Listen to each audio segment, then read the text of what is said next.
السلام علیکم۔ نفس مولانا روم ایک سپیری کی داستان بیان فرماتے ہیں۔ وہ سانپو کی تلاش میں جنگلوں اور بیابانوں میں برفباری کے بعد سانپو کی تلاش میں نکلا۔ ایک جگہ اسے بہت بڑا مردہ اژدہا نظر آیا تو اس کے دل نے سوچا کہ اس کو کسی طرح شہر لے جاؤ اور اس پر ٹکٹ لگا دوں تو بہت پیسے کماؤں گا۔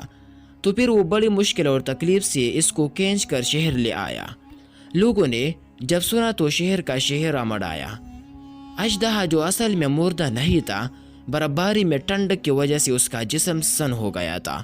ہجوم کی گرمی نے اور سورج کی حرارت نے اسے پھر سے ٹھیک کر دیا اور اس نے حرکت کرنا شروع کر دیا۔ ہجوم نے جب یہ دیکھا تو باغ کھڑے ہو گئے، جس کا جدھر منہ ہوا دور پڑا۔ سپیرا جو اژدہے کے پاس کھڑا تھا، اس نے جیسے ہی بھاگنے کی کوشش کی تو اژدہے نے منہ کھولا اور سپیرے کو نگل لیا۔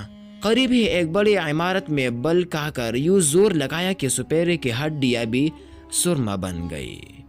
مولانا روم یہ واقعہ سنا کہ یوں فرماتے ہیں کہ ہمارا نفس بھی ایک اژدہے کی طرح ہے، اسے کبھی مردہ تصور نہیں کرنا، وسائل نہ ہونے کے بنا پر یہ ٹٹلا ہوا نظر آتا ہے۔ اللہ کریم کی اطاعت سے بغاوت اور دنیا پرستی وہ دو حرارتیں ہیں جو اسے متحرک کر دیتی ہے۔ اس لیے استغفار کیا کریے اور اللہ سے نفس کی قید سے بچنے کی دعا کیا کریے۔